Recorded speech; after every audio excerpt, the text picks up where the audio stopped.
So this is a walkthrough of our personal safety pack. This is designed by 4 digital solutions and features the one way or another digital experience created in partnership with the space. This was created with support from the London Mayor's Violence Against Women and Girls Young People's Action Group. This pack features the most challenging content of all of the packs and is therefore aimed at secondary school students or secondary school age. The invitation in these activities is to develop empathy and solidarity by thinking about what it feels like to move through the world as a girl. And it's designed to be used for groups of all genders. The tool used is digital storytelling, which allows the exploration of issues faced by young people in an indirect way through characters and scenarios. This slide offers a definition of gender-based violence and creates an understanding that better safety for women and girls means better safety for everyone.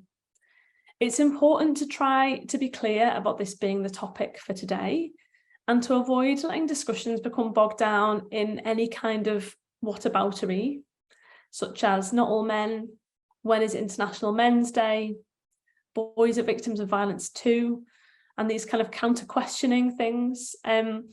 Boys find it especially difficult to hear these kind of statistics and can behave in an angry or defensive way due to feeling that you are assigning them personal blame or responsibility for the statistics.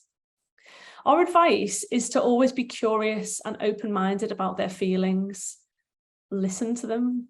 We want to avoid shutdown and making boys feel excluded from the conversation. It is important to remember that they might never have had the opportunity to talk about the topics in a group or with an adult, and they might see a very specific type of narrative on their social media or with their peers. So this clip is from an online WOW event and features Laura Bates explaining systemic oppression, which is defined on the slides, as well as speaking more generally about violence against women and girls. Again, depending on the setting, mixed gender or boy-focused environments need to be supported to listen to this clip without shutting down or slipping into a kind of defensive mode. So what does personal safety mean to you? And this discussion topic can be as open as it suggests. What does personal safety mean to you? For young people of all genders, it's really important for them to define what this means for them. And depending on how the earlier discussions have gone, this could be a moment to understand the universal in the specific. That safety for women and girls means better safety for all, as we all want the same things. A possible adaptation is that you could come up with a group definition for personal safety. Possible prompts to encourage discussion would be to ask the question, how do you want to feel when you're walking down the street? Or what needs to be in place to make you feel safe when you're in a public space? So this section is kind of about understanding that storytelling is the first step on the road to the digital design elements of the task. Exploring favourite genres and thinking about the importance of storytelling is a way to move themes from the personal into the universal. And here, this is the opportunity for participants to play the one way or another digital experience. And this was designed by 4 and students from Trinity Academy, Leeds. You're going to hear a lot more about this later, but it uses a choose your own adventure style gameplay to walk through certain real life scenarios as a girl. It's a really, really great way to open up conversations and start to think about scenarios and decision making. We'd of course encourage you to play through this before you do so with your groups so that you're aware of the topics that might arise. You might choose to play this on a whiteboard as a whole group, or if you have the tech available in smaller groups. And again, Harmeet will give us more context on this later.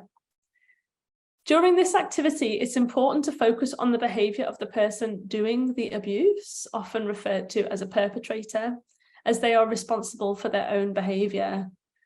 Often we can focus on the actions and responses of the person experiencing the abuse, often referred to as the victim survivor, which can lead to us blaming them or putting responsibility on them for what's happened.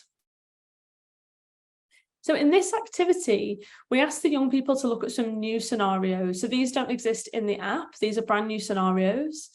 And they're encouraged to add more context to them, such as location, age, what do they say, etc. If you know these scenarios could be triggering to a student in the class, please remove it or write a replacement scenario. You could also rewrite these scenarios to make sure they're accessible to all students. Or maybe you'd instead choose a clip from a soap opera or an online video, which might deal with those scenarios. Here, as you can see, it's catcalling, getting home safely, and online safety.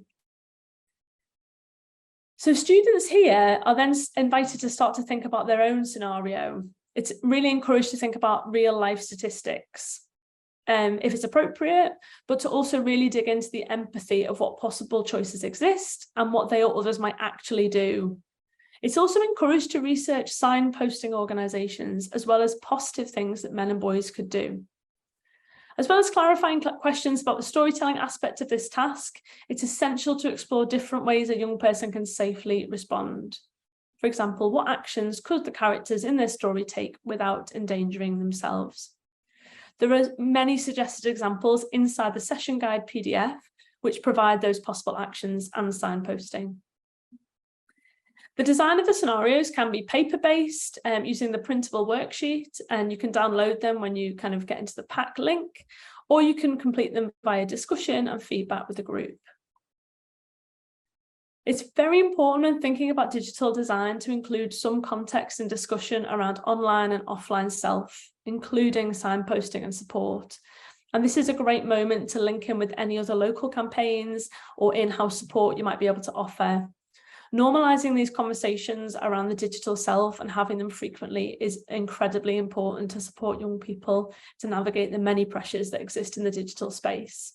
I'm going to hand over to Marie, who's going to talk a little bit about the extensions for this. Thank you, Kat. So a possible extension for this activity is to design something similar to the one way or another digital experience, using a piece of software called Twine. Now, Twine is free to download, and we've made a comprehensive guide, which is supplied as part of the activity pack. You can use it to input your non-linear story, so you add choices after each input. If time and enthusiasm for technology permits, there's every possibility to build this out into something that could be shared more widely in your setting or school. And if you do create anything exciting, please do share it with Harmeet from the space, who you're going to hear from shortly, actually. Thanks, Marie. That wraps up our walkthrough of the personal safety activity pack. We hope that it sparks creativity and great discussions in your settings.